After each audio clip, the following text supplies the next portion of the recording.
Welcome to Glasgow Rangers Nation with me, your host, Owen James. Guys, we are here to bring you all your latest Rangers news ahead of what is going to be another very busy weekend. Hopefully, if Storm Dara, or whatever the storm is called these days, doesn't intervene. We do need, you know what, Storms have such girly, such wussy names, don't they? They need some proper hardcore names, don't they?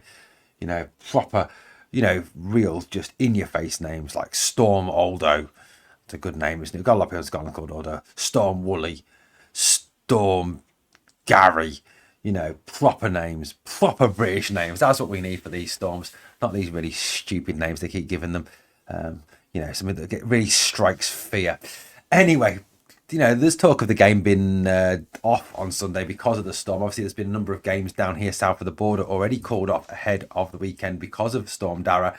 At this moment in time, there isn't appearing to be a threat to the Rangers Ross County game. However, you know what? We've got to keep our eyes peeled, our ears open, all those other things, just to, in case.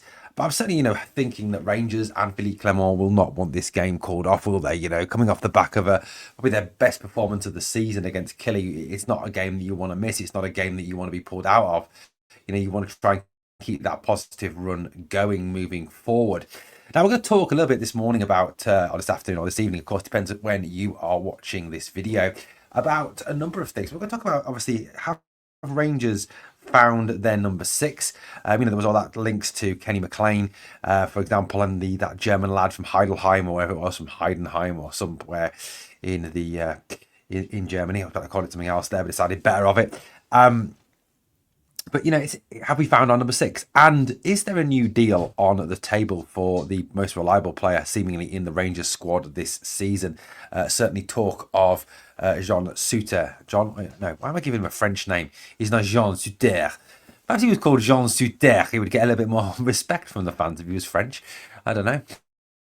It's an interesting one, isn't it? Jean Souttar. That's what we need to start calling him, Vardinho or something like that. Maybe we'll get a bit more respect that way. But we're going to talk about, obviously, a possible new deal for John Souttar. Right, let's start off with some conversation about this man here. As he was nicknamed on Wednesday night as Raskin C. Nesbitt with his headband on there. Although, you know what, he certainly worked harder than Rab C. Nesbitt. Rab C. Nesbitt, who, of course, was very much allergic to work. Often, I remember that video clip when he was in the an employment office, and he would say he would skive as much as he could to make sure that he didn't have to work. However, it appears in Nicholas Raskin that Rangers have genuinely found their number six. They found someone who can really fulfill that role, and Nicholas Raskin has been talking about his new role for Rangers and how he is enjoying playing there. Now, many people have talked of Raskin and kind of seen Raskin as more of an eight, perhaps, and certainly perhaps seeing that Raskin, has not really lived up to what we expected we were getting for him when we paid the £1.3 million fee. Certainly, £1.3 million for a player like Nicholas Raskin is certainly not a great deal of money, not in the modern transfer market. But Raskin certainly is looking like the modern beast of a number six. And it's fascinating, isn't it? How it suddenly, this number six position has become all important in football. I mean, when I was growing up, it was about being a striker or being a winger or being a number 10. It was never really about being a number six. But this number six role has kind of taken on this whole new life of its own. We've certainly seen with Rodri winning the Ballon d'Or, Manchester City season pretty much falling apart without him, the influence that these number sixes can have. But Raskin's been talking about that. And, Raskin, I think this season has been more consistently fit. He's played a lot better. He's looked better, physically looks better. His fitness is a lot better. And he's put that down to a change of lifestyle, a kind of health revolution in a way. And him looking after what he eats, about him bulking up his muscles a little bit, losing a bit of the other weight that he's got, and becoming a better all-round player. Raskin, I really do like what Nicholas Raskin has become. He looks to be a top player. In terms of the way he tackles, the way he gets stuck in, he's provided that bit of bite and that bit of nastiness in the midfield, something that Rangers were really lacking, and we'd all kind of called out for that, hadn't we? We'd all wanted that nastiness, that little bit of grit and determination, and Raskin has certainly brought that to the team. Anyway, talking about his change this season under Philippe Clement, Raskin has talked about, the fact that number 6 is the place where he's always wanted to play and he feels more at home there. He says, I'm playing where I've wanted to play now. Since I came to this team the first time, I had a run in the number 6 position where I enjoy playing the most. If I can stay fit, I can continue trying to build on those performances. I was asking myself questions at the time when I was sidelined because I've never really been injured before. But since coming here, I've had 4 injuries in 1.5 years. I thought I'd done something wrong to have so many. Maybe I'd gained a bit too much weight, become too powerful. It was only about 2 or 3 kilos, so not a big amount. But it's small details that make the big difference on the pitch. I'm being the first on the ball or being just too late. So I've worked on my weight and tried to be lighter and to avoid these small injuries, and it's working good for me. So I'll just continue with that. So, it seems that Nicholas Raskin is very much at home in that number 6 position. He's really enjoying playing there. And that's good to hear. And he's certainly, fulfilling a role that we've desperately needed at the club. And I think we all talked, didn't we, at the start of the season about the need for that conductor, that player at the base of the midfield, the 3 or whatever we were going to play. And Raskin for me has been really good this season in terms of the way he's played, the way he's passed the ball, the way he's used the ball, the way he's got stuck in, his recoveries, he's covering, the way he feels in a right back, the way he feels in a centre back, the way he's there to receive the ball from the back four and get the attack moving like a metronome. That's exactly what that number 6 role is supposed to do, and he's certainly done that. And we saw on Wednesday night his determination to stay on the pitch even with that head injury. Raskin went on to talk about a little bit more about this weight situation with him. He said, I have a chef to prepare my meals at home so I can eat well in the evening. Wouldn't we all love that? A chef to wow. I can follow my weight every day. When you're young, it's difficult to eat well in the evening. So yeah, I came back here and asked the people that take care of the food, Craig Flanagan, our sports scientist and chef upstairs, if somebody can help me. Now I have an agreement with one of the chefs, Alex. He's making the food for the evening. It's better for me, so I don't have to think about too much. That I'm going to prepare for myself. He can tell me if it's a good day to eat this or not. He knows everything. So yeah, I'm trying to work extra hard to get back to my best form. It's working well for me now, so I'll continue. Look, this is top news, guys. It's good news, isn't it, that Raskin is really working on this. And in a club where fitness has become such an issue and players missing games has become such an issue, it's nice to see a player actually taking an interest in this and looking at how he can stay fit, looking at how he can continue to develop, looking at how he can get better. And Raskin has certainly done that. And I've been really impressed with the boy since he's come back. He's been quality, I'll admit to you, when he first came to the club, I rated him. Of course I did. And when people were having a go at him, start of this season and the end of last season, I was sticking up for Nicholas Raskin. I genuinely was. Go back and check out the videos. I like the guy. I think he's a good player, and I think he's got a very, very bright future in the game. And I think he's certainly someone who could be, a critical member of our trading model moving forward. But look, let's hope he keeps up his recent form. Let's hope he keeps up that development, and let's hope we have found our number 6 in Nicholas Raskin.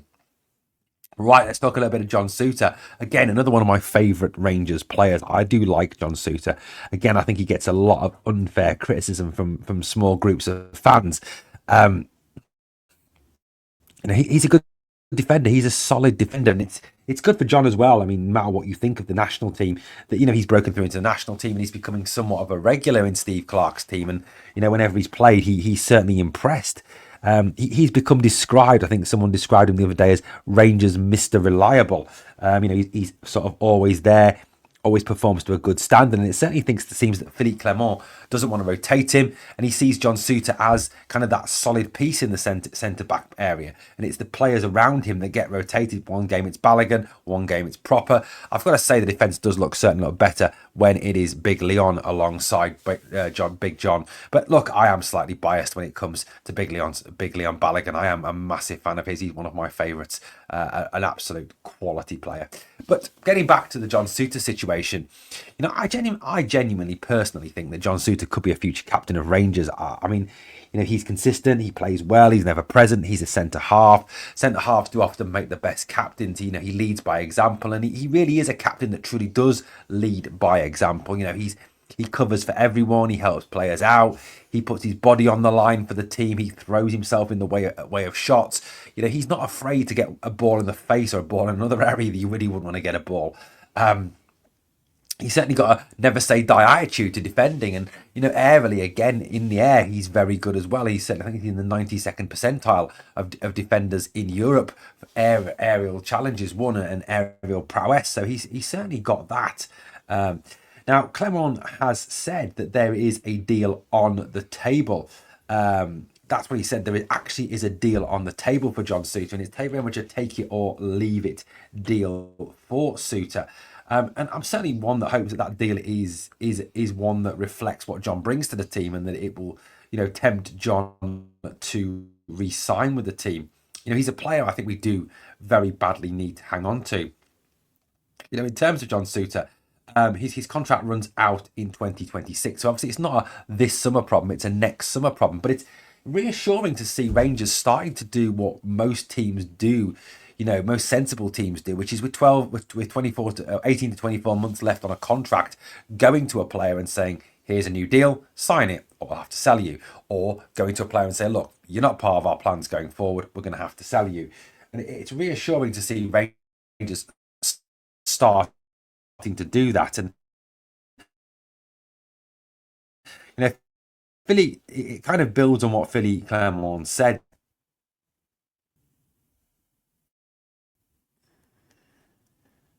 So on his watch, no one will run down their contract. It just will not be. So in terms of John Souttar, I think he's a player that can bring a lot to the club moving forward. He's certainly someone we need to secure. And I think, look, yes, there is a trading model. So, John Souttar could realistically be the first big test of that promise that Clement made, of that statement that he made. And we all know that some of the statements Clement comes out with, he doesn't always follow through on. Clement had promised really to manage the squad, to keep influential players and key figures and key assets at the club moving forward after what he described as previous mismanagement. There certainly has been, in terms of contracts and allowing players to leave for nothing, some pretty bad mismanagement. Look at the departures for nothing of Alfie, of Ryan Kent, of of John Lundstrom, one of Barisic, Scotty Arfield. We've lost a lot of players that we could have got a lot of money for, and even to some extent the 5 million for Kamara was a bit of a kick in the teeth as well. But it's reassuring, like I said, to see Rangers acting on what they've said they're going to do a bit more now, and actually kind of following through on making this club better in terms of contracts, in terms of the trading model, in terms of improving the whole sort of buying and selling players and not allowing players to leave for nothing. Now, look, Clement's come out with this. It's on the table. I think there's really a need now to kind of force that through, to push that through. Like I said, Clement needs John Souttar. He really does. He needs an experienced leadership group within the team, and I think Souttar is part of that experienced leadership group. And like I said, I think he could be a future Rangers captain, a future Rangers leader. He is a good footballer. He's got a lot going for him in terms of, like I said, the blocks, aerially, he's very good. He's certainly someone who, is seen as being one of the top players at the club currently. And I think one of the things that's really served John well is that in the past he's a player who suffered from a lot of injuries, but he certainly seemed to have got over that, touch wood, and I think that's enabling him to make those leaps forward that he's making at this moment in time. His value will of course rise as well, and it may be that if we get him under a 5-year contract, that let's say 12 to 18 months down the line, if an EPL club suddenly does think, well, actually John Souttar, he seems a good footballer, let's stick a bid in for him of 10 million or 7 million or 8 million or something in that ballpark. We could even use him as an asset to cash in on. I'm not saying that's the right thing to do, but look, it is a possibility there. But look, John Souttar for me is a player we do need to tie down. He is a player that we need to get under a long-term contract. And I think the more Rangers do that, the better as well. We cannot ever be back in a position where we are allowing, multi-million pounds worth of talent to just walk out of that door at the end of the season. I don't want any more of those tearful farewells to club legends as they leave for nothing. I'd rather they leave, with a bit of, perhaps, a bit of why we letting him go feeling, but the fact that we're getting a substantial amount of cash for these players to help develop the squad. And like I said, John Souttar this season, consistent. He's made 13 appearances. He started off about 13 games. He's side. His average foot mob rating is 7.23. I think Carter Vickers is only 7.6. There's not a great deal of difference there.